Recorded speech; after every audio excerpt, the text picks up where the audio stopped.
They don't care where they kill us.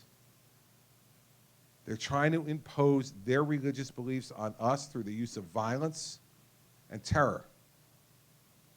Well, that's not what our country is all about. Our country is about everyone practicing their religion as they see fit, to believe in God as they see fit, to worship as they see fit, and not to impose their beliefs on anyone else. And that's certainly not to force a religion on anyone. It's certainly not to use violence to do so. But that's what's going on here, everybody, and we need to wake up to that. See, the difference is I think the American people already know it. It's our president who doesn't understand it. And I'll tell you, I'm the only person on that stage who was on that stage Thursday night who's actually fought terrorism. I was appointed U.S. Attorney on September 10th, 2001 by President George W. Bush, September 10th, 2001. The next day, that job became very different than the one I accepted the day before. And I want to end up this part before I take your questions telling you about what that day was like. For me, I took the day off from work because I was getting a new job.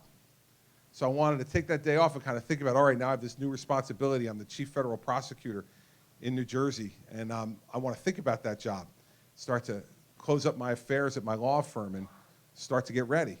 My wife did what she always did for the last 15 years before that. She got up, she left the house at 6 o'clock in the morning. She drove the car to the train station in Madison, New Jersey. She took the train from Madison to Jersey City, New Jersey, and from there she got on the PATH train, which takes her from Jersey City, New Jersey to the basement of the World Trade Center. She took those big escalators up from the basement of the World Trade Center to the ground floor, and she walked 2 blocks to her office building, 2 blocks from the World Trade Center on September 11th. And I took our kids to school that morning. And when I got home from taking them to school, and those of you I'm sure remember that day, it was a beautiful, cloudless, incredible fall day. Went out for a little walk, came back to the house, turned on the TV, and the first building was on fire. And I called my wife right away, and I said, "Are you okay?" And she said, "Oh, yeah." She said, "They say it's a commuter plane that went into the building and nothing to worry about. We're sitting at our desks working and hear the fire engines coming, but you know, everybody's gonna be fine, don't worry about it." And we started to talk about our day. And she did the things that any smart wife would do when her husband had been in charge of taking 2 of our children to school. Did you make sure they brushed their teeth? Did they have their lunch money? Did they take their vitamins? You know, all the things that she thought I was completely incompetent to accomplish on my own. And while we were in the midst of that conversation, the second plane hit the second building. And she could feel it from where she was sitting. And immediately the people in her building told her and her other coworkers they had to evacuate to the basement of the building. And she got off the phone. She said to me, "I'll call you as soon as I can." And she got off the phone. Well, hours passed. Both buildings fell. There were reports of other bombs going off in Lower Manhattan, which turned out to be wrong, but we didn't know that at the time. And I kept trying to call her, and I couldn't find her. We had 3 children at the time, an 8-year-old, a 5-year-old, and a 1-year-old. And the 8 and the 5-year-old were at school. And at about 1 o'clock in the afternoon, the school called our house and said, "Listen, we're calling all the houses who have parents who work in Lower Manhattan." And there were a lot of them in northern New Jersey. And they said, "You know, you need to know that we felt like we needed to tell the children about the attack. And so when you come to pick them up, you're going to need to be prepared to answer their questions about their mother or father." And so I got off the phone and tried to call Mary Pat again, got her voicemail again on her cell phone. And there were 3 things that were running through my mind. The first one was, if this has really gone awfully bad, what am I going to do without my best friend? Mary Pat and I had met in college, had dated in college, and gotten married right after college was over. We had been together for most of our lives. We had grown up together. The second thing I was thinking about was, what am I going to tell the children exactly if I haven't heard from her? Like, what's the responsible thing to do as a father with an 8-year-old and a 5-year-old? Do you tell them, "I'm sure mom's okay"? Do you tell her you don't know? What do you tell them? I was struggling with that hard. And the third thing I was thinking about was, the combination of those first two questions, right? Which was, if it's gone bad, how am I going to raise these children? Like, what kind of single dad am I going to be with 3 young children and no mother? About an hour later, I was 10 minutes away from leaving to go pick them up for school and still had not heard from her. And a little bit after 2 o'clock, I got the best call that I ever got in my entire life. Mary Pat was on the other end of the phone. And she said she was okay. And I asked her, what happened? And she said, well, after both buildings fell, we heard all kinds of noises, and we decided we were getting out of there. And so we got T-shirts that were in this gym in the basement of their building, and they wet them, and they wrapped them around their faces because they couldn't breathe. They couldn't see because of what it was like in Lower Manhattan. And a group of them grabbed hands with each other and just started walking north. And they walked far enough north finally to get out of the scene and finally found a payphone that worked. And that's when she called me. She said, how am I going to get home? And I said, why don't you take the boat to the Jersey Shore? All the bridges and tunnels were closed. All the trains had stopped.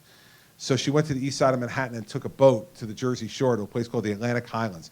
I'd picked her up there a few times before when the trains weren't working. And so I went down to get her.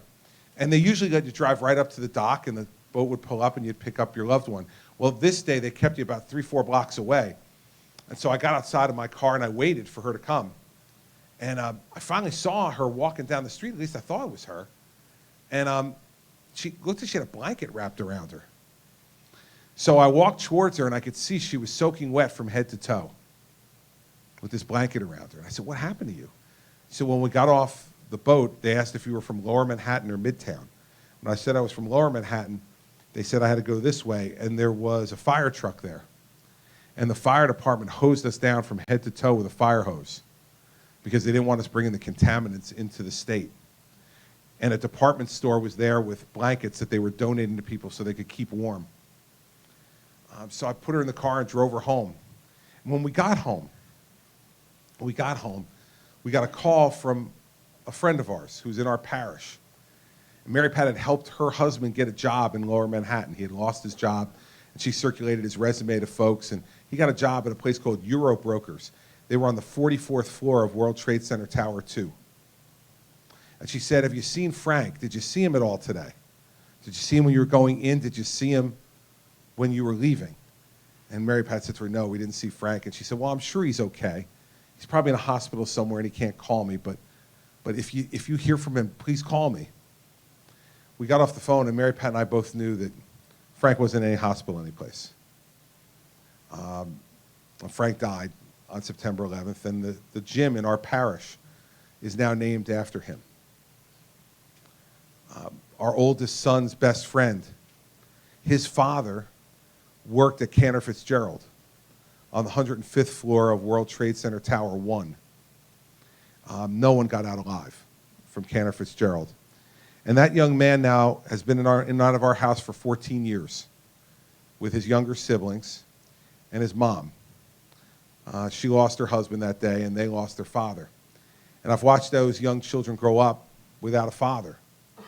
And ever since Facebook's been around, on his father's birthday, the oldest son, my son's best friend, puts his father's picture as his cover photo on his Facebook page. And it's a great picture of his dad in a tuxedo with a big smile on his face at a family wedding. And he just writes one line underneath it. He writes, Dad, we'll never forget you. Well, I have to tell you, under this president, I think our country has forgotten Frank, and they've forgotten this young man's father. They've forgotten the sense of pain and loss and anguish that we feel and felt that day, that we feel whenever we lose an American to an act of terror.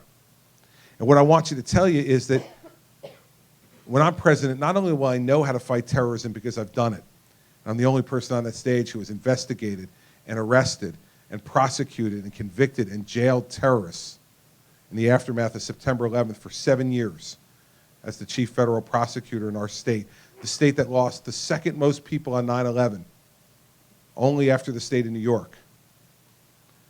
But more than that, I'll never forget what it feels like because I live with these folks every day. They're in our kids' schools. They're in our parish. They're in our neighborhoods. And I'm their governor. And I will never forget that any loss of life is not incidental. That loses a mother and a father, a son and a daughter, a sister and a brother. And that tears families apart, and it makes other Americans feel less safe and less secure. I'll never forget that the number one job of the President of the United States is to protect the safety and the security of the American people. This president may have forgotten that. I never will. And I also won't need an instruction manual on the first day in the top center desk drawer of the Oval Office. I know how to fight this fight. I successfully helped to fight that fight for 7 years after 9/11, and we were not attacked again during the Bush administration because we knew how to fight that fight, and we fought it successfully. And since he's left, and this president's been in charge, we've been attacked because he's unwilling to do the things that are necessary to catch the terrorists before they act, not after they kill people like Frank and that young man's father. If you can't get that right as president, forget about the economy and jobs and education and health care. All those things are important, but none of them will matter unless we feel safe and secure. Because remember after 9/11 how we felt. There were no airports operating. The stock exchange was closed. There were no professional or amateur or youth sports. Everything that makes the heartbeat of this country go stopped. Because when we're scared for our own safety and security, we huddle close to our families and we don't do the things that we need to do as a country to move us forward. So we need to get this right first. And I know I'm the best person on that stage to get it right and to fight that fight. So we need to.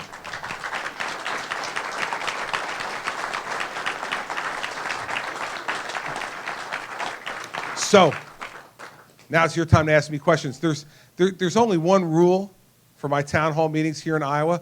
I want you to understand that in New Jersey, where I've had 134 town hall meetings as governor, there's 4 rules.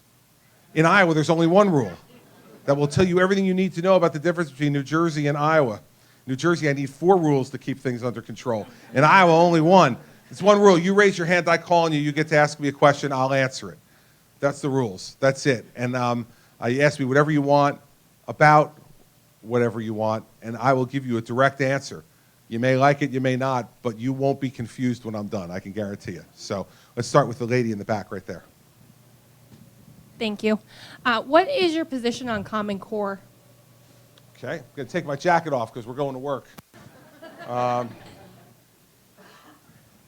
position on Common Core is it's a bad idea, and here's why. I tried it in New Jersey. My predecessor was putting Common Core into place when I was elected. And when I get in, I said, okay, we'll try it. We tried it for 4 years. Here's what I found after 4 years. Parents don't like it, teachers don't like it, and students don't like it. So if in education you're doing something that parents, teachers, and students don't like, it's time to get rid of it. So we've gotten rid of it in New Jersey. And here's why it's failed. It's failed because it took the ability of you to choose for your children what they should be taught and how they should be taught, and to put it in the hands of people in Washington, D.C. I think that all decisions about education should be made locally.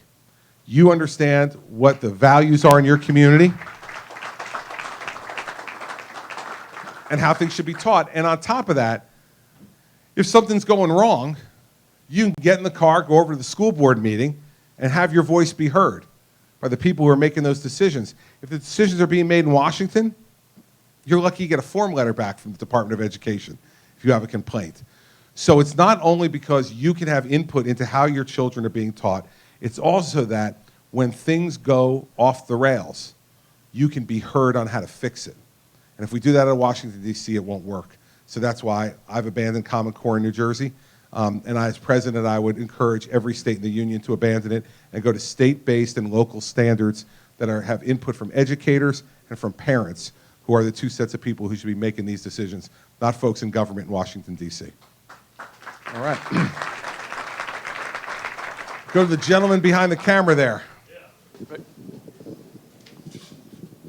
When Ben Carson came back from his visit to the Middle East, He said most of the refugees he had talked to indicated they did not want to come to the U.S. or Great Britain. They wanted to stay in the region. He said he thought this could be accommodated by putting camps in areas controlled by the Kurds.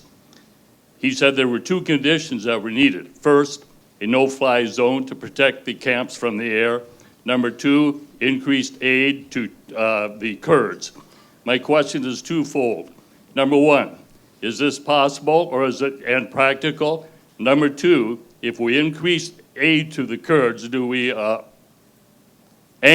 do we get the Turks upset to the point where they close down the access we have to the one air base that we use in Turkey? Sure. It's a really good question. I would say this has been my position on it. I agree with Dr. Carson's position that Syrians want to stay in Syria. They don't want to come to Europe. They don't want to come to the United States. They want to stay in their home. And who can blame them? They don't want to come to a foreign land where they know no one, oftentimes don't know the language, don't know whether they can get a job, don't know whether they could support their families. Here's what I would do, because I think the problem with his answer, though, is putting the Kurds in charge of this for the very purpose, for the very reason that you stated, which is that we have to walk a very delicate dance between the Kurds and the Turks. And Turkey is a NATO ally of ours. And so we need to be careful about how we deal with that relationship. And they are very valuable to us in the region in terms of air bases and the ability to be able to function in that region in a way that helps to keep us safe. So I would set up a no-fly zone in Syria and a safe zone inside Syria that is manned by NATO troops and troops from the Sunni Arab countries. Say to them, listen, like I said, for Jordan now, the fourth largest city in Jordan is a refugee camp. The Jordanians can only take so much more of so many people in their country before it starts to hurt their country as well. So everyone will be incentivized to set this up inside Syria. Now, you might recall a couple of debates ago that I was asked directly about this because I had said this before, and they said, well, what would happen if Russia flew a plane into the no-fly zone? And my answer was, well, if I would tell President Putin that it's a no-fly zone and he should not fly into the no-fly zone. They said, well, what if he did anyway? I said, well, I'd shoot it down. And Rand Paul went berserk next to me. Like, I thought all of a sudden Rand woke up, you know, and he was like, and he's like, this guy's going to start World War III. Like, no, I'm not. That's the way you stop World War III, is by making sure you make it very clear to others the limits of our patience. So if I tell Vladimir Putin it's a no-fly zone, that means it's a no-fly zone. It doesn't mean it's a maybe-fly zone. It doesn't mean it's a sometimes-fly zone. It doesn't mean you could fly, but you can't fly zone. It means no-fly zone. Now, maybe it's because I'm from New Jersey and I'm just real simple on language, but no-fly zone means no-fly zone. That's what we need to do. Keep the Syrians in Syria. The only reason they're leaving Syria is because they're afraid of getting killed.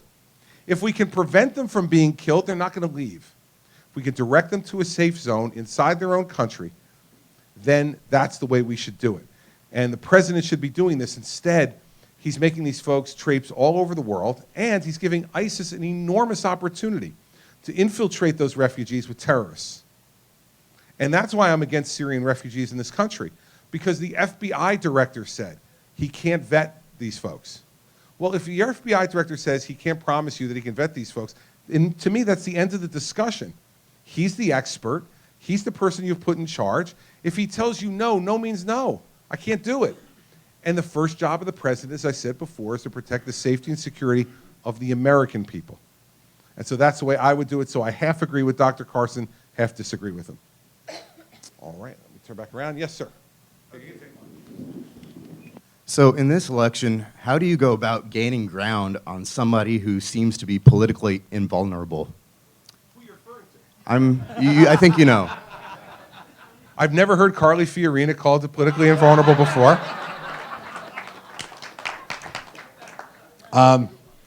Listen, I don't think, someone's not politically invulnerable before nobody votes. I mean, seriously, like, I don't know.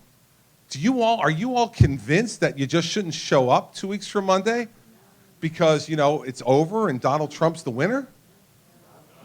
Okay, all right, so, and I'm still showing up here. Like, if I thought, right? If I thought this was a lost cause. You know, I'd be out on the other side of this place watching the football game, right? Okay, and so I don't think he's politically invulnerable. And the way you gain ground is like this. This is why Iowa and New Hampshire are so great. Because you all show up, and you listen, and you ask really good questions. And your minds are open, and then you're going to decide. And every pollster and pundit who thinks they have you figured out just isn't right. You've surprised a lot of people before. And the fact is that, you know, you folks are also very polite folks. At least you've been with me, right? So, like, when you come up to me early on, and even up till a few weeks ago, at town hall meetings, you'd say, "It's very nice to meet you, Governor. Welcome to Iowa." Well, thank you. And then you'd say to me, "And you're in my top 3.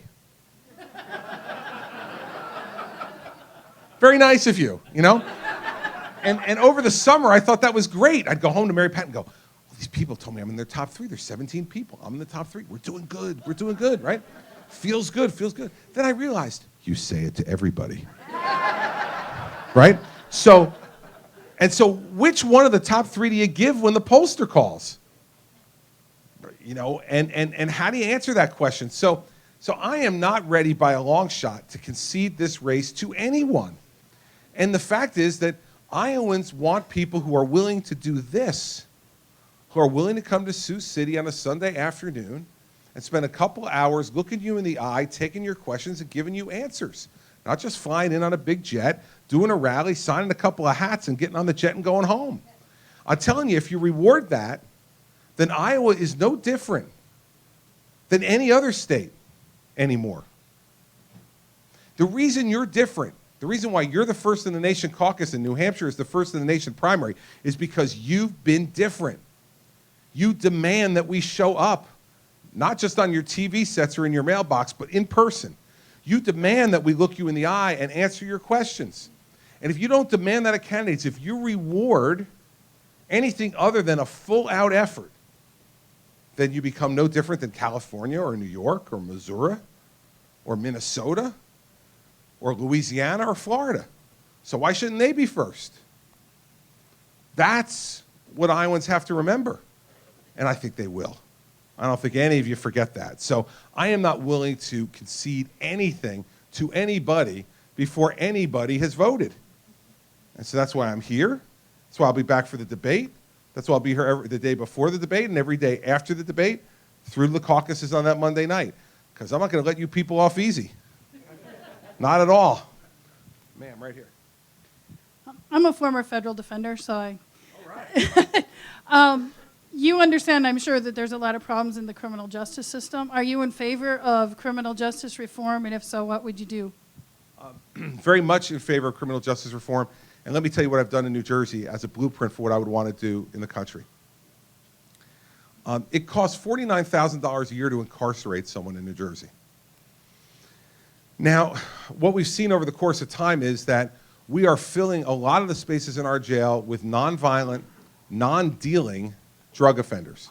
So they don't commit acts of violence, and they're not dealing the poison into our neighborhoods and making money off of it. They're addicts. They have a disease. And we're jailing them for it. And we're not treating them for that disease when we put them in jail. Then we release them from jail. They're still addicted. And they go back and commit more crimes to support their addiction. And we say to ourselves, why is that happening? Well, man, of course we know why it's happening. If someone's sick and you don't treat them, they're going to remain sick.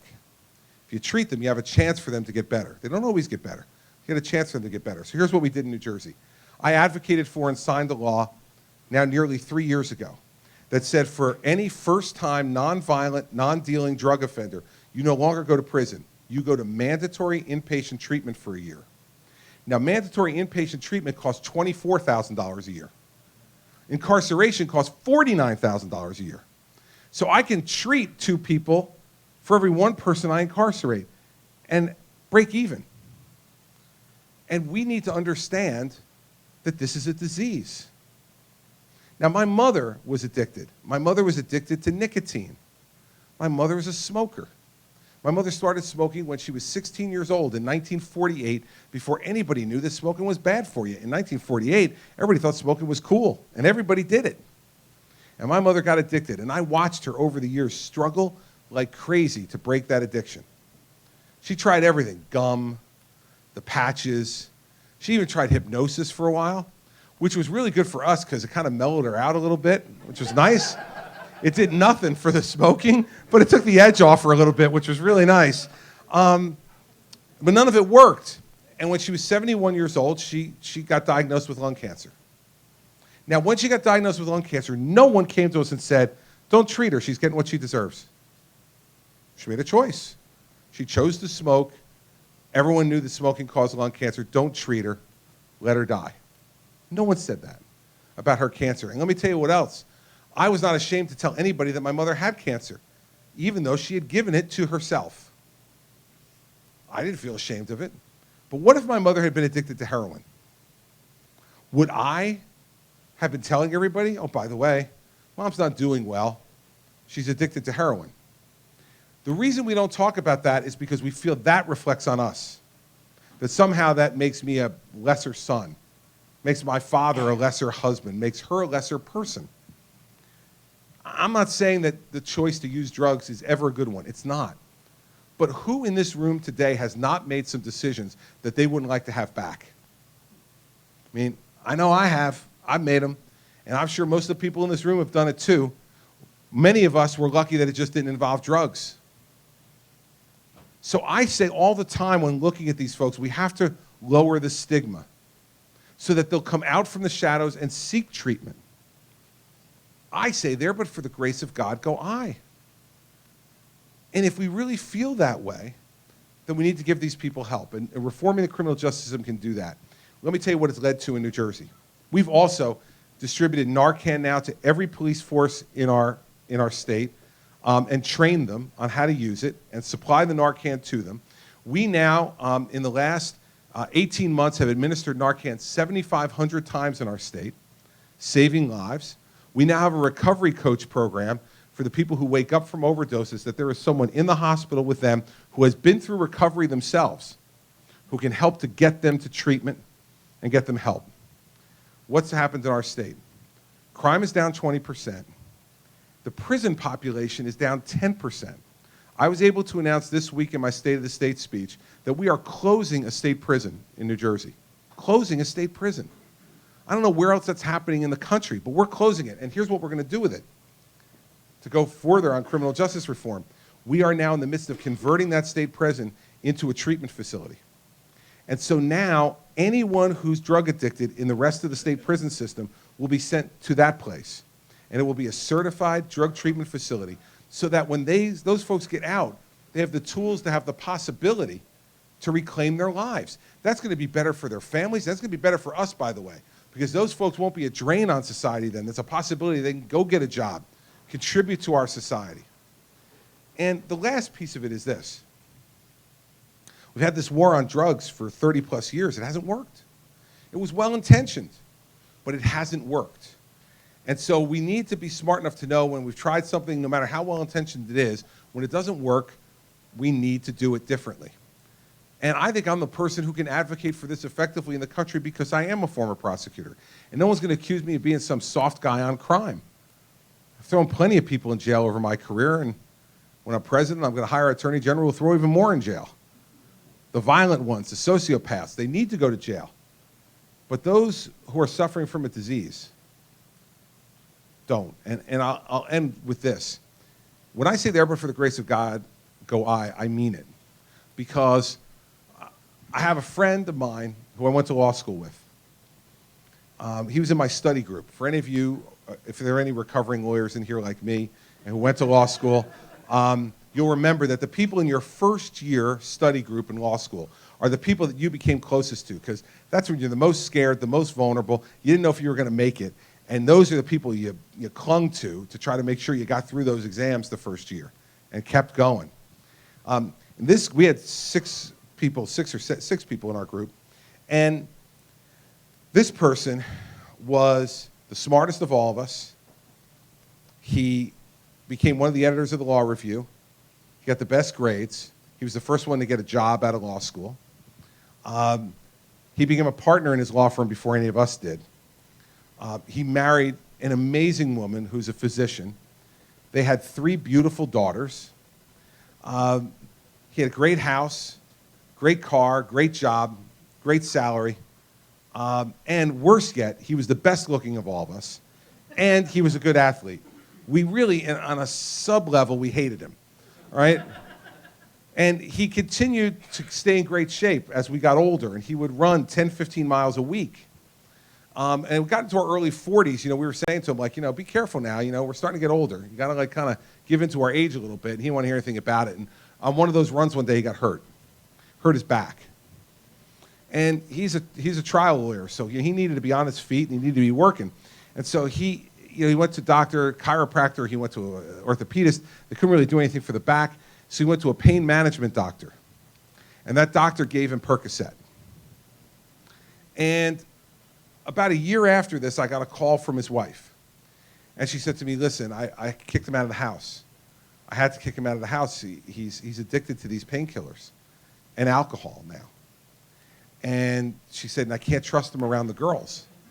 So you guys need to do an intervention. You have to do something to help him. Maybe he'll listen to you. You're his oldest friends. So the group of us, we all went to his mom's house where he was living. And we did an intervention with him. And he, of course, told us there was nothing wrong and she was crazy and awful person and she was accusing him of all kinds of terrible things. But we could tell from looking at him that this guy was strung out. And we got him into treatment, and it began an odyssey over the next 10 years of us getting him in and out of treatment, him being sober for a while, and he'd get a job, and then he'd lose it. And in that period of time, his wife divorced him. He lost the right to see his girls. He lost his license to practice law. He lost his driver's license. He lost his home. And he spent through almost all of his money, including his retirement money. And just almost 2 years ago now, Mary Pat and I got the call that we had been dreading, that they found him in a cheap motel room in New Jersey with an empty bottle of Percocet and an empty quart of vodka. And at 52 years old, he was dead. I went to his funeral, and I sat in the pew across from his ex-wife and his 3 daughters, one of whom was in college and 2 of whom were in high school and in middle school. And I watched them crying at their father's funeral. And I said to myself, sitting there, one of his oldest friends, who's now the governor of New Jersey, that I tried everything I could and I couldn't help him. And I said, there, but for the grace of God go I. I tell that story because I want you all to understand that we have these preconceived notions about who becomes a drug addict. It's an uneducated person. It's a criminal. It's a person in the middle of an inner city. It's any of us. This stuff doesn't discriminate. This guy, by every way we measure success in our society, he was Ivy League educated, he was a professional, he had a great job, he had a great home, he had a beautiful wife, he had beautiful children, he had a great house. Every way we would gauge what is success in our society, he had it, and this took it all away from him, including his life, at 52. So we need to get smart about the fact that this isn't just some people. This is anybody. And if that's the case, then we've got to protect those lives in every way that we can. Because I'm pro-life, by the way. See, but I have to tell you, the 9 months in the womb is the easiest time to be pro-life.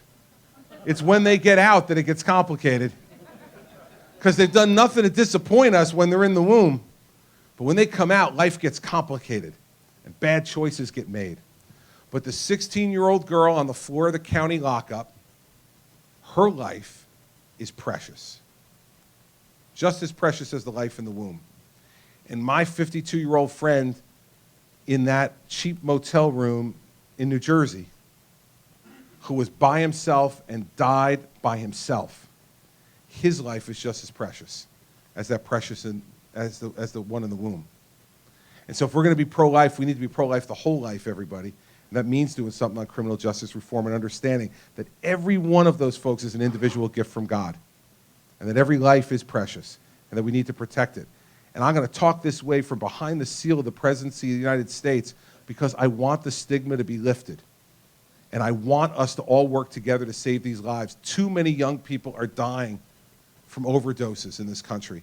Too many young people are giving their lives away, and they are breaking the hearts of their parents and their children and their brothers and sisters.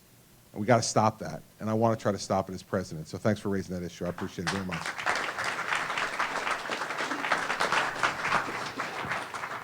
Sir, first off, you're in my top 3 of candidates.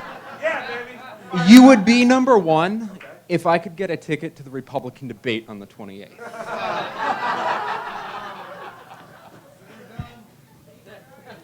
Fantastic. All right, now on to the actual question, if you don't mind. The Obama administration has declared the internet to be a public utility, and they're using rules from the 1930s to justify the regulation of the internet. Do you agree with this approach, and when you're elected president, would you support or roll back the actual policies that he's put in place with the FCC? I like the internet, and I think that all the government can do to the internet is screw it up. And him being involved in the internet, now regulating it like it's an old landline telephone company, well, he invented the internet, as you know, Al Gore. He invented the internet. We have to thank him for that. We should not be regulating the internet like that. The internet has become one of the most powerful forces for commerce and communication the world's ever seen. Why do we want to mess it up? Why do we want to get the government regulating it? Because he thinks that certain people's internet speed should be faster than others, and that he wants to make that decision. This is so Barack Obama. Every bit of wisdom comes from him in Washington, D.C. No one else really understands what should be done.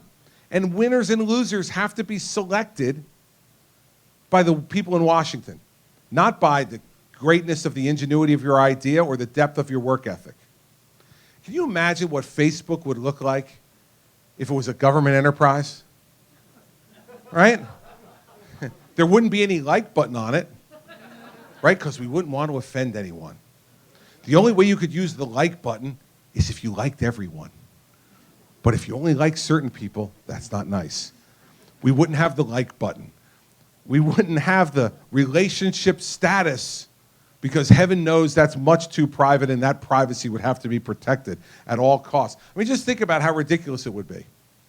We do not need that. So as president, I would absolutely roll it back. I think the people who are using the internet to bring us all the different things the internet now brings us shouldn't be regulated this way by the government. They don't have all the knowledge. In fact, given the way they're running everything else, do we really want to give them the internet to run also? They took over healthcare a while ago. How's that working? Right? So we don't need to be doing that stuff. And so, no, I would absolutely roll it back. And I think that the entrepreneurs who have made the internet what it is are the people who should be making these judgments, and not bureaucrats in Washington, D.C., and certainly not the President of the United States. And by the way, if I were president, I wouldn't even know the first thing about how to make those decisions. I wouldn't. You know, I'd have to call my 12-year-old daughter and ask her. You laugh, but right when you have a problem with your phone, you look for the 12-year-old right away, right? I don't know how to take this picture. How do I get off this? How do I close this app? What do I do? I give it to my daughter, Bridget. She's like, boom, boom, boom. Oh, here you go. It's fine, Dad, now. Take the picture now. Do whatever. Kids' minds work differently. They work with the internet as a part of their mind now. It's an extension of their hand. We need to not mess around with that. Let's let people do what they know how to do best, and the government doesn't know how to do that best. So that's my answer. And on the ticket thing, write down your name and your telephone number. I'll see what I can do. I like your boldness. I like that. I like people who ask for what they want. So write down your name and number. Give it to me before we leave, okay? Yes, ma'am. He's coming. Ooh, this makes me nervous. Oh, don't be nervous. I'm just a regular old guy from New Jersey. I'm Don't be going to nervous. try and be succinct, but I don't know if I can be. I've worked at a nonprofit organization for the last 20 years, taking care of children and families that suffer with mental health issues. And when you say stigma, you're so talking to me, because we know that people that have been diagnosed with any kind of a mental health issue are stigmatized. So we've been working hard for that in a state where Medicaid services are being privatized, and we're in the corner of this state. So we've got Nebraska laws and we've got South Dakota laws, and we've got Iowa laws. And every day when I come to work and look into the eyes of the 7, 8, 9, 10-year-old kids that are living with us that have been abused and neglected, I'm reminded of, what do we do? Because for me, the children are, we got to help the kids. And if we can help the kids, we don't end up doing prisons, right, on the backside. So there are 2 bills that are currently at a federal level, one that's in the House and one that's in the Senate by Tim Murphy is one that I probably know the most about. I want to know what you've done in the state of New Jersey in terms of the provision of mental health services. Sure. In New Jersey, let's start from my State of the State address that I just gave. You can hang on for a minute. He's got it right behind you. I just advocated in the State of the State address for an additional $134 million to be spent on the provision of substance abuse and mental health treatment in our state on the private sector side, to open up more private sector beds, whether those are from nonprofits or whether they're from for-profits. But we want to increase the reimbursement rate so that more beds will be created for folks both on the mental health side and on the substance abuse side. We also have advocated for much more aggressive rules regarding folks who need to be involuntarily committed. We're finding a huge problem in our state with folks who are either non-compliant with their medication or just refuse to go and get treated. And families are at a loss and they don't know what to do. And physicians are often at a loss because they don't know what to do and they're scared of what's the law permit them to do. And oftentimes these are folks who are most particularly violent towards themselves and can also act out violently against others. So we've given more tools to our healthcare providers in the state to be able to do that and to be more aggressive about it. Third, we have moved away, for those people who are compliant, we've started to move away from them for institutionalization and try to get more into outpatient treatment for those folks once they've shown they're compliant with their medication and they know how to deal with their routine. Because I don't think we should be institutionalizing everyone. I think that's not a one-size-fits-all program. So what we've moved towards, both in terms of our Medicaid rules in our state and towards what we're doing with private insurance as well, is to encourage physicians to use outpatient treatment where appropriate and to make sure that that's reimbursed for as well, and that it's not treated as kind of like the stepchild for treatment. I think those are the 3 legs of the stool. And then the last part is what I just talked about in the substance abuse answer, which is stigma, is that we have to be talking about it. You know, too many people who have family members who have mental health issues, or those folks themselves, are afraid to come forward and say they need help because they think people will look at them differently, treat them differently, not employ them. We have to try to work against that, because when appropriately managed through medication and or other treatment, they could be incredibly productive members of our society. And there may be folks in this very room who right now are being treated for those type of things, and you wouldn't know any difference between them and anybody else. And so that's the way we've tried to approach it in the state, and I would try to bring the same approach. I don't know about the particular bills you're talking about. If you have bill numbers on them or something, you can give it to one of my staff members. I'm happy to take a look at them. So I couldn't speak to those directly because I haven't read them. But that's the approach that we've taken in New Jersey, and I think it's a productive one that empowers the mental health professionals and also empowers families to be able to get the help that their family members need for not only substance abuse, but for other mental health issues that are extraordinarily serious and can help to protect our society. First and foremost, protect those people from themselves so they don't take their own lives. And certainly then not to participate in violent acts against others. Yeah. It's an awful problem, and it's an awful thing for those families, it's a terrible thing for the community, and it's an awful thing for our country, because in most of those instances it's preventable. And again, this goes back to my pro-life position. I think we sell ourselves short as a party when we define pro-life as just 9 months. Pro-life's got to be for the whole life. And I think that, you know, we could broaden our appeal as a party if we start talking that way, because I know we feel that way about it, but we get ourselves caught up in just talking about those 9 months. Well, man, they're important, no question. But all the years after that are really important too. And God has made us imperfect. He's made us imperfect. This is not a failing. This is the natural result of God's plan. He didn't make any of us perfect. He expects us to make mistakes. And we need to be there for each other. What he would tell us is you are your brother's keeper. And so if we really believe in those things, then we need to act that way. We've got to walk the walk. Right? So thank you for what you're doing. Really important stuff. Yes, right there, ma'am. I thought Nikki Haley gave a very good speech last week, but she's gotten so much pushback from Republicans. I'm wondering what your opinion is. Not all Republicans. I said she did great. And I texted her right afterwards. I thought she did great. Listen, we've got to stop saying that if we don't agree with every word that comes out of someone's mouth, that somehow then they're bad.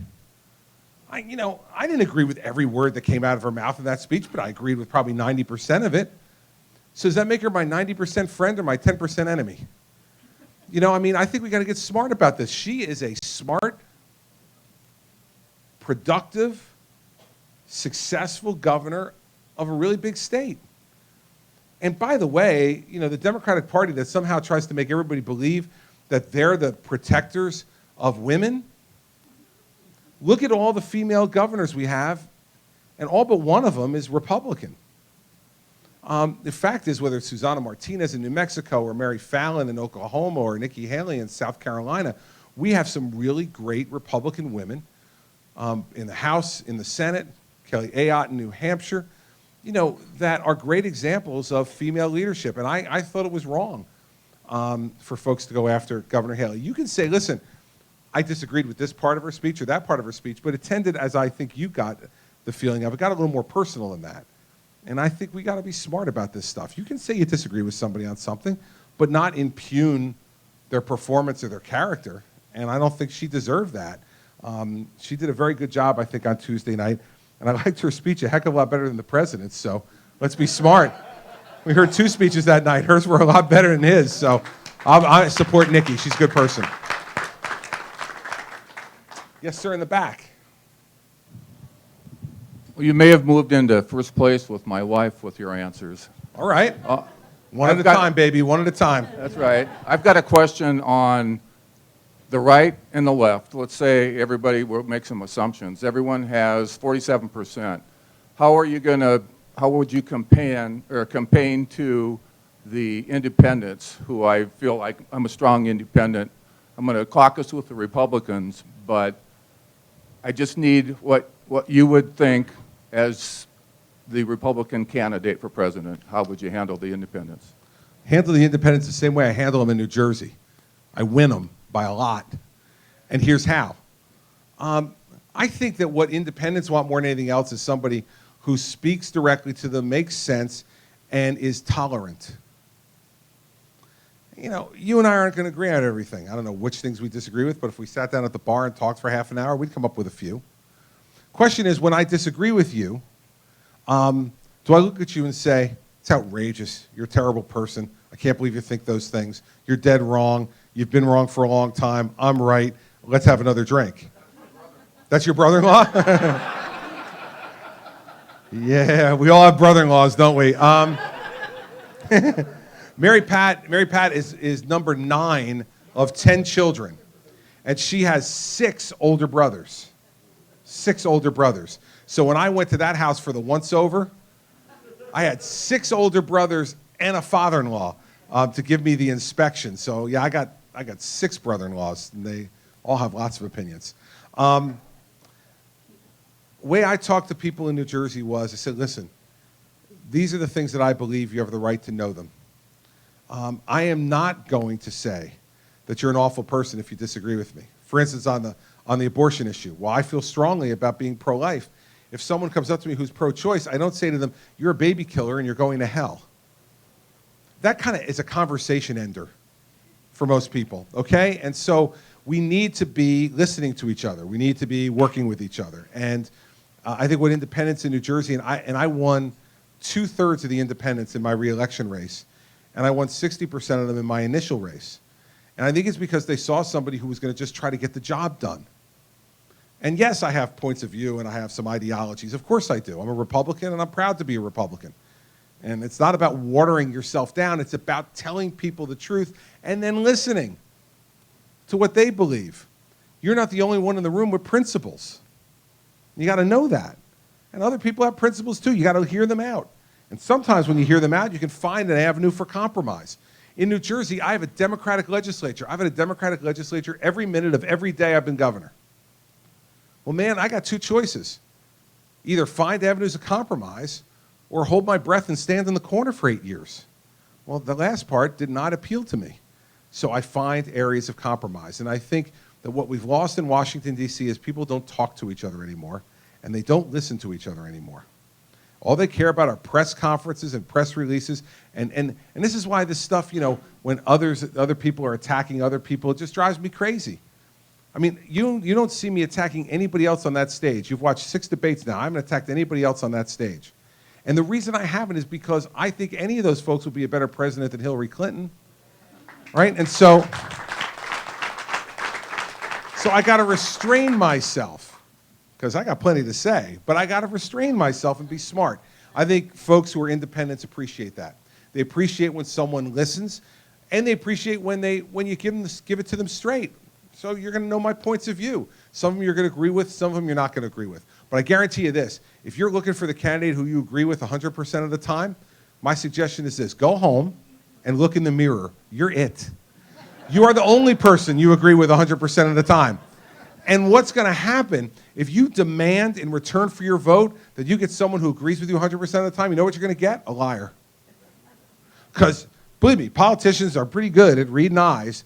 And if I know the only way I'm going to get his vote is if I agree with him, I'll agree with him. And then I'll pray to God he doesn't remember when I don't do what I told him I was going to do. Right? We don't want that kind of politics anymore. We've had plenty of that politics in America. So I decided that the slogan for this campaign was going to be telling it like it is, because I figured this is my one shot at running for president. I'm going to tell you exactly what I think. If that carries the day, great. If it doesn't, I'll find a job. I'll be okay. But I would not want to be president by fooling you. And I think that's the way you win over Republicans, Democrats, and independents in this country. And that's the way I'll beat Hillary Clinton in the fall. You can bank on it.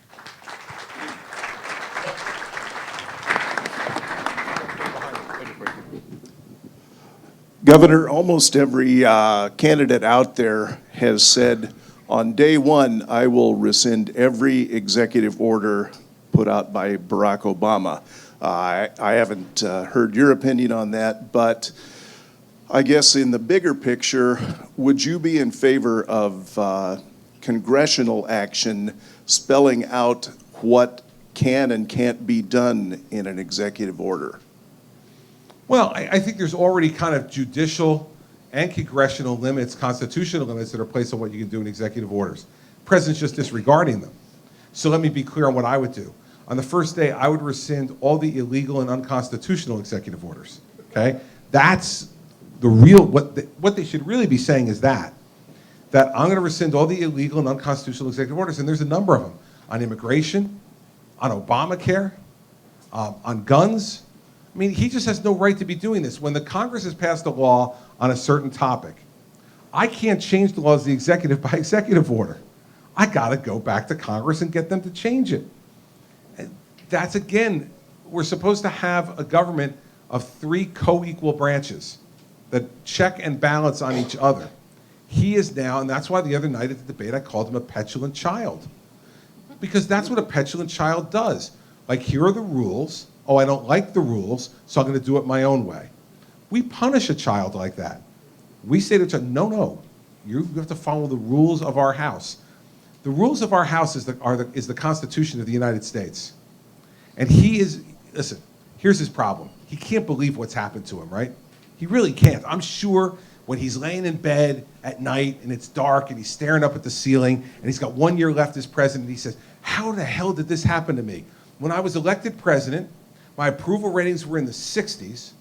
I had a huge majority in the House of Representatives. I had a filibuster-proof Senate, 60 Democratic senators, and the Republicans only had 21 governors out of 50 states.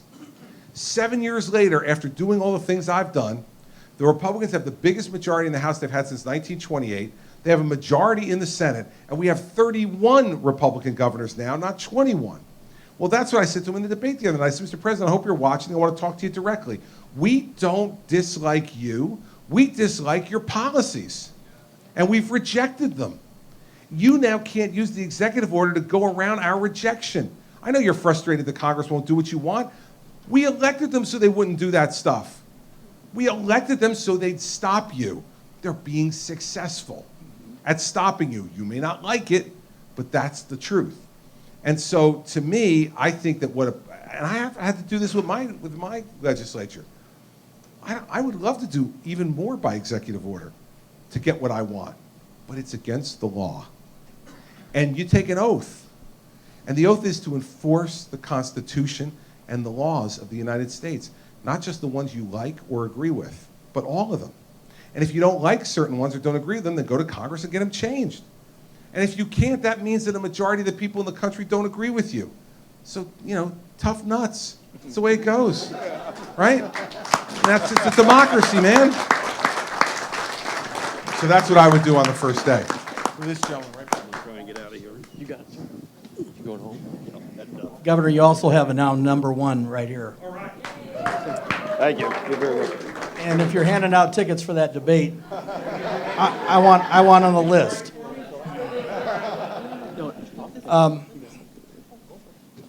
If it's been conceded that Hillary Clinton is going to be the Democratic nominee, how do you approach defeating her in November?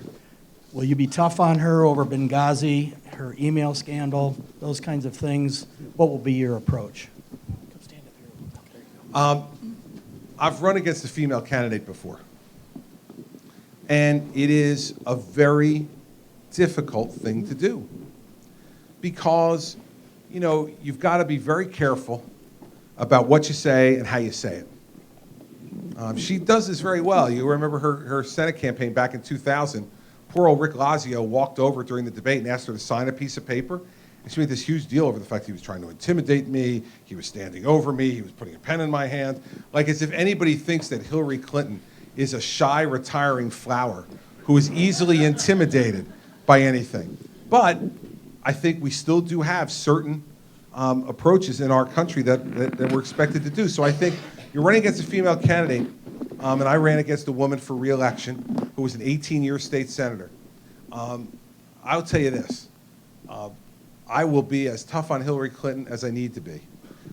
I will prosecute the case against her based on the facts, not based on emotion. I won't raise my voice.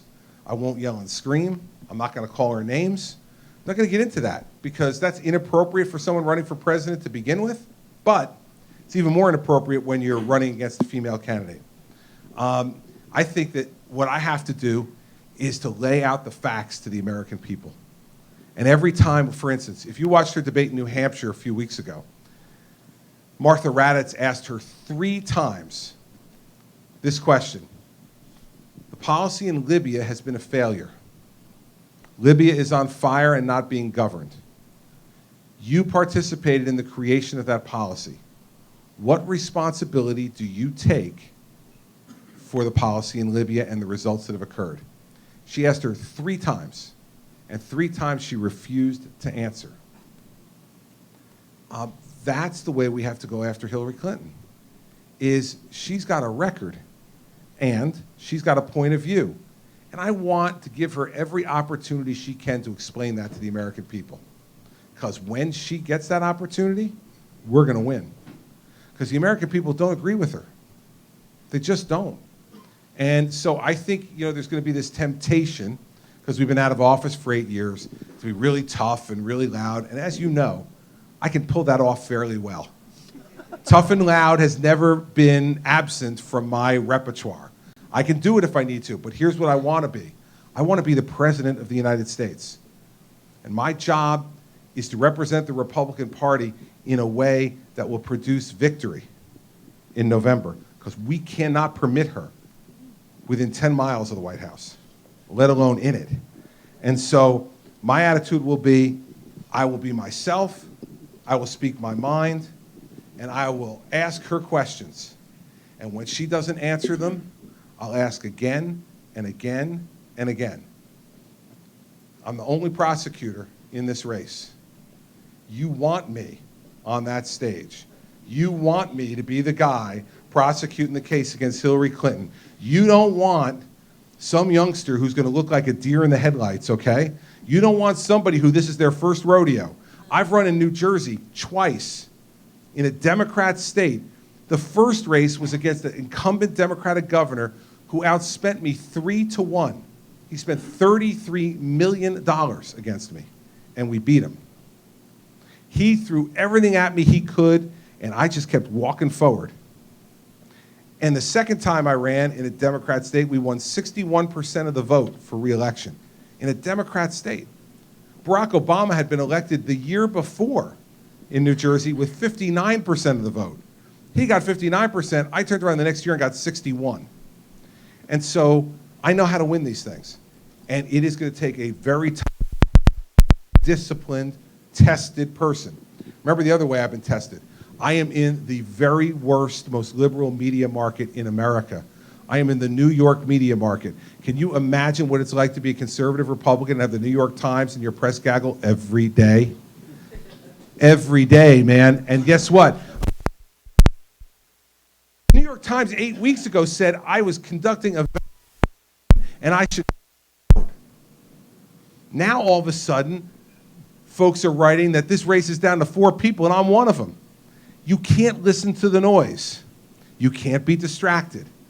You have a goal. You need to focus on that goal and continue to say what you believe and hold the other person to account for what it is they believe. I don't want her to change her views. I want her to keep her views.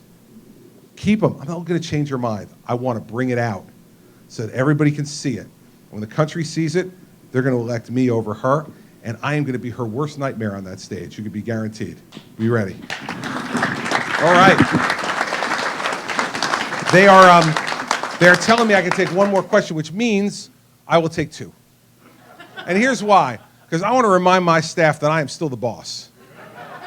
You laugh, but do you know what it's like to run for President of the United States? Do you? Here's what it's like. You are surrounded each and every day by people that are younger than you that tell you where to go and what to do every minute of the day.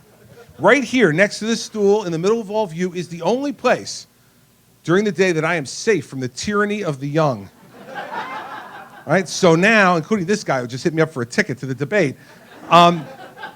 So I'm going to take 2 questions. So I have to defer one of the questions to the owner because she's led us here, right? All right. Okay, Mr. Christie, first off, thank you so much for coming here. I can't. This is so awesome for not only me, but everyone. Like, I think Sioux City, I look around and I see my customers, and it's not just my customers, they're my friends, they're my group of people, and seriously, to keep it not political, because sometimes that gets old, seriously.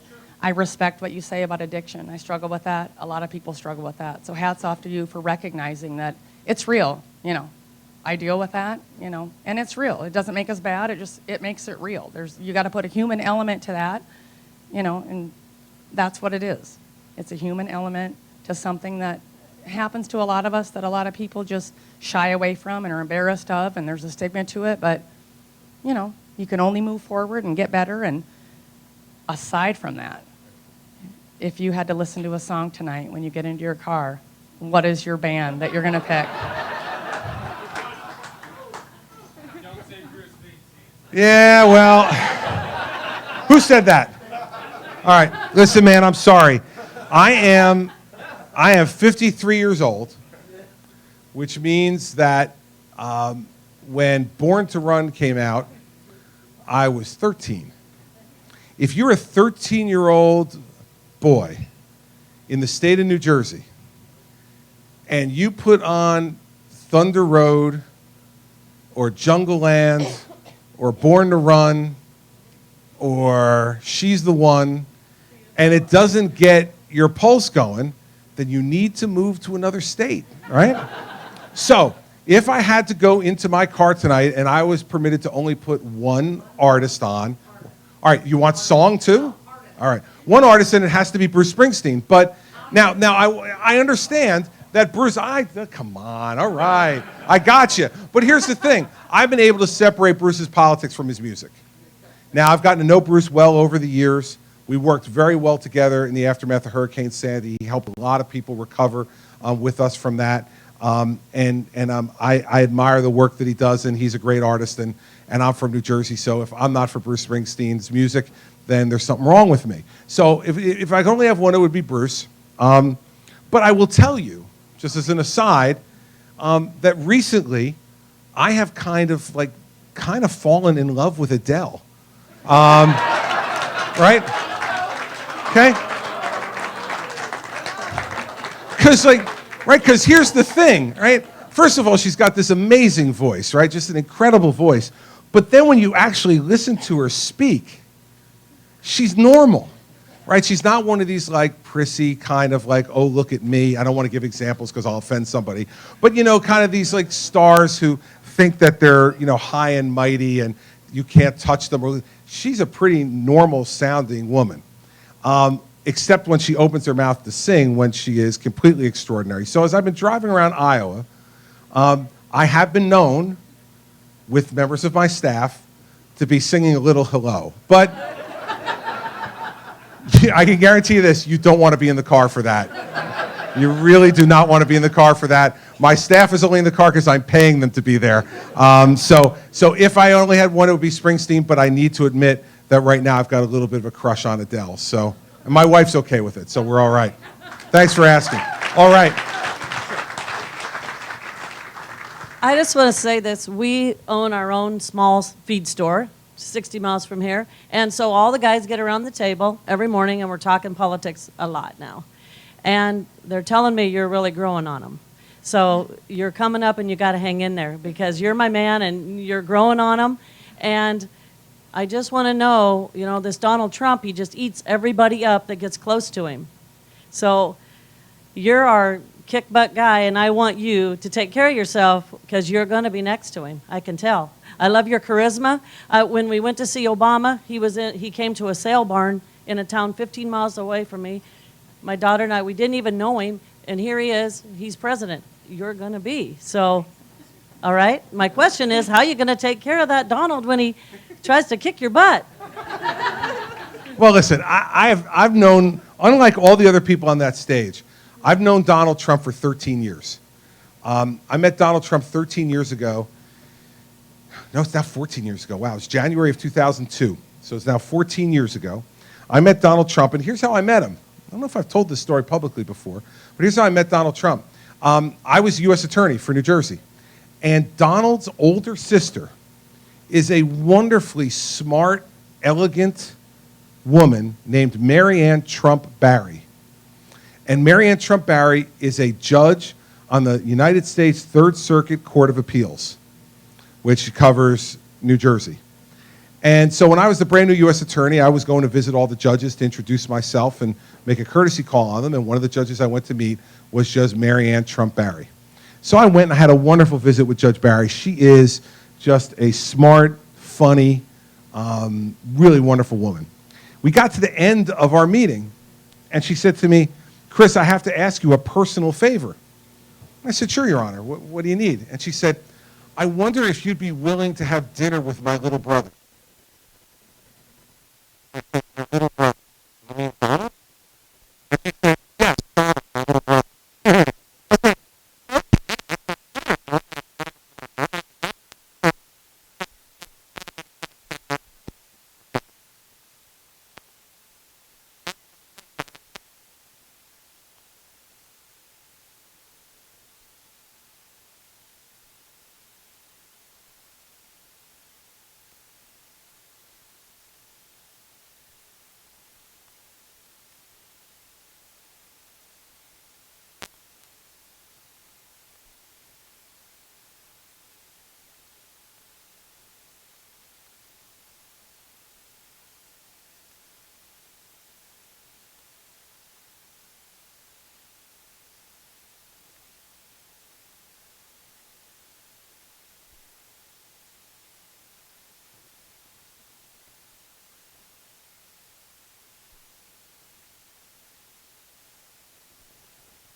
open-minded, you're still willing to consider somebody who you believe would be in the best interest of our party and our country. So I thank you for coming today. I think it's really wonderful for you to be here, and I appreciate it very much.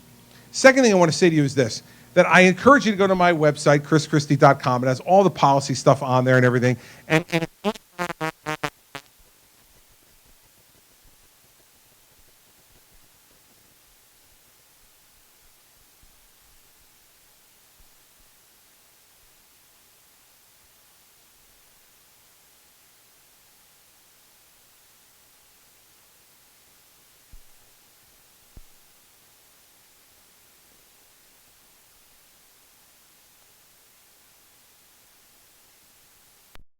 but it can't complete the job for you deciding who you're going to vote for. Because I suspect that when Governor George W. Bush came here in 1999 and 2000 campaigning for president, and I know he did town hall meetings throughout Iowa, I doubt anybody asked him this question. That anybody said, Governor, what would you do if 19 radical Islamic jihadists hijacked 4 United States commercial airliners, flew 2 of them into the World Trade Center, 1 of them into the Pentagon, and had 1 of them headed for Washington, D.C., but the passengers crashed into a field in Shanksville, Pennsylvania? What would the first 3 things you would do as president be? I'm sure no one asked him that because no one could ever anticipate that that would happen to our country. And I tell you that because there are going to be things, no matter how many questions you ask me, and we've now answered by our own calculation over 750 questions at town hall meetings already in this campaign. But there are going to be things that are going to happen to me as president that we can't anticipate, that we would have never guessed in a million years. And so what happens at that moment? Why would you be confident or not confident in the fact that I could handle those things? You see, you need to know more than a list of positions on issues. You need to know who I am. And so I want to end tonight by telling you who I am, because I think it's really important. We are all a product of our parents, right? For good or for bad, we're a product of our parents. So I have an 82-year-old Irish father, and I had a Sicilian mother. Now there's a couple of you smiling out there, and you know what that means. That combination of an Irish father and a Sicilian mother means that as the oldest child in that family, I became expert at dispute resolution at a very early age. Now my 82-year-old father, tonight, as we speak, is probably getting back on the bus in New Hampshire.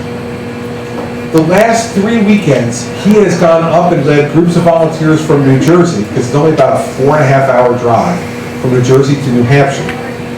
He's led groups of volunteers to go door to door for me in New Hampshire. My 82-year-old father is going door to door in New Hampshire. And he is loving it. And he's texting me back and saying, oh, the people are wonderful, and I'm telling them such great stories about you. And I'm like, oh, God. I can only imagine the stories he's telling these unsuspecting voters at their front doors in New Hampshire.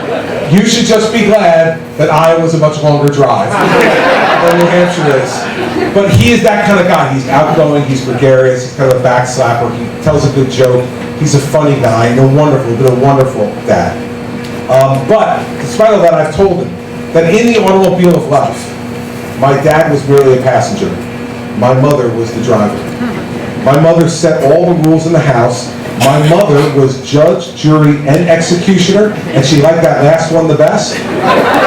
She set the rules, and the #1 rule in our house when I was growing up was, there is no suffering in silence.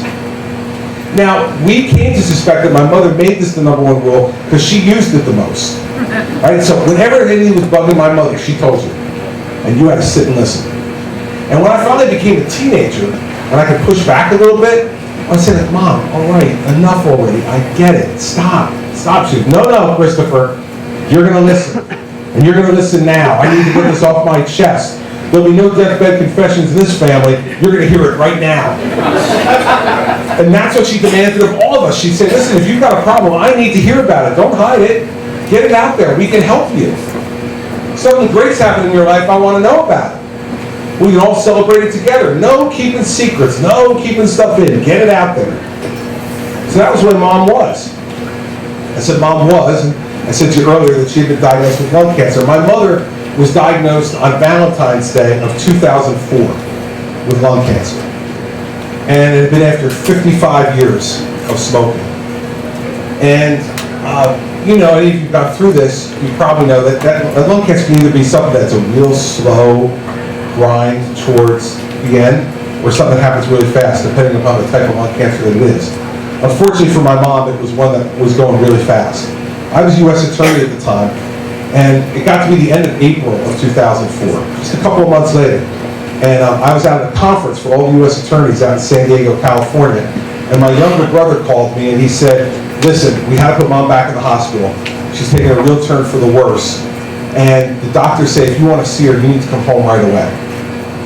So I got on a red-eye flight that night from San Diego, flew back to New Jersey, landed in Newark Airport, got in my car, and drove to the hospital to see my mom. And when I got there, they started to give her morphine. And then you've gone through losing a loved one to cancer, you know, when they start to give morphine, that's really the beginning of the end, because they're just trying to make them comfortable, because there's a lot of pain. And so I sat by the bed, she was sleeping. And eventually she woke up. Now this was so typical of my mom, because she hadn't seen me for a week. And I wasn't expected to be there, you know. So I woke up and she looked at me, she goes, what day is it? No like hello or how are you? What day is it? I said, well, it's good to see you, Mom. Glad to see you're doing well. I said, it's Friday. And she said, and what time is it? And I said, it's 9:30 in the morning. And she said, go to work. And I said, Mom, I said, I just flew all the way across the country to come and see you. I'm going to spend the day with you. I'm taking the day off from work. And so I'm not going to work today. And she looked at me, she said, Christopher, it is a work day. Go to work. I'm like, what are you, afraid of not getting your taxpayers' money's worth? Like, I'll make up the time. Don't worry about it. Mom, I want to stay here with you. And she reached over and she grabbed my hand and she said to me, Christopher, go to work. It's where you belong. There's nothing left unsaid between us. I will tell you that other than the birth of my 4 children, it was the most powerful moment of my life. My mom, my role model, was giving me permission to let her go.